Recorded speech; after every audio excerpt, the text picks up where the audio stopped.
आता याच्यामध्ये आपण मॅगी मसाला टेस्टसाठी टाकून देऊया। मॅगी मसाला टाकून भात नक्की फ्राय करून खा, म्हणजे खूपच छान लागतो टेस्टला।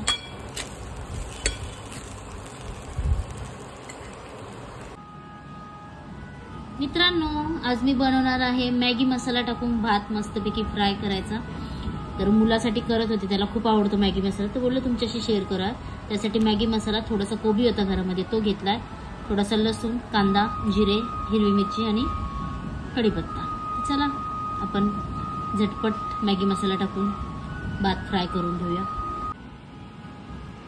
माझ्याकडे हा दुपारी बनवलेला भात होता उरलेला, तर मुलाचं चाललं मम्मी मॅगी मसाला टाकून भात फ्राय करणार।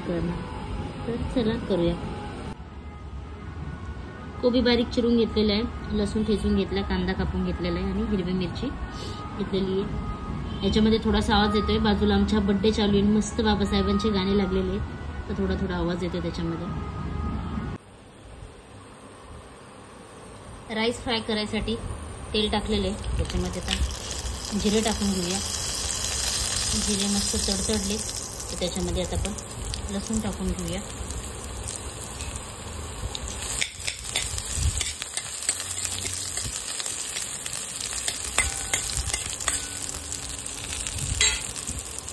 थोडासा कढीपत्ता टाकून घेऊया।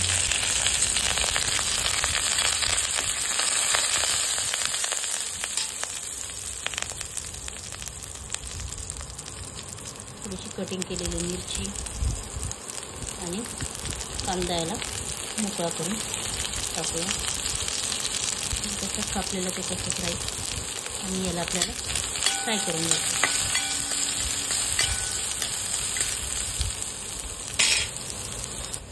कांदा फ्राय झालेला आहे, त्याच्यामध्ये आपण बारीक चिरलेला कोबी टाकून घेऊया।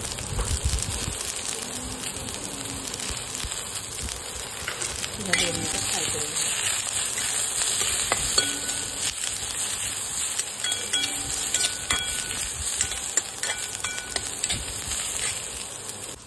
याच्यामध्ये आपण थोडंसं मीठ टाकायचं, कारण आपल्या भातामध्ये मीठ आहे, फक्त भाज्यांना टेस्ट लागण्यापुरतं मीठ टाकायचं, ते होऊ द्या खारट।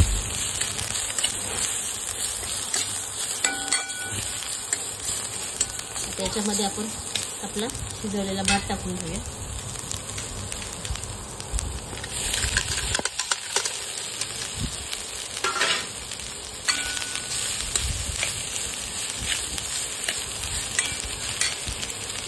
मिक्स झालेले, त्याच्यात थोडीशी आपण हळद टाकून घेऊया।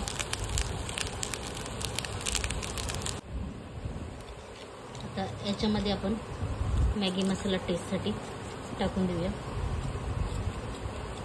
मॅगी मसाला टाकून भात नक्की फ्राय करून खा, म्हणजे खूपच छान लागतो टेस्टला।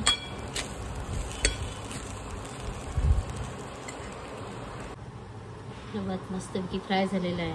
मुलांना टिफिनसाठी किंवा असं छोटीशी भूक लागलेली आहे, घरामध्ये भात आहे, तसं फ्राय करून नक्की द्या। लहान मुलं खूपच आवडीने खातात। मॅगी मसाल्याने टेस्ट म्हणजे खूप छान येतो। मस्तपैकी आपला मॅगी मसाला फ्राय राईस तयार झालेला आहे, पाहू शकता किती झटपट। मित्रांनो, पाहू शकता आपला मॅगी मसाला फ्राय राईस तयार झालेला आहे झटकीपट। तर तुम्ही नक्की असा बनवा एकदा। भेटूया पुन्हा नवीन ब्लॉगमध्ये। Tata, bye bye.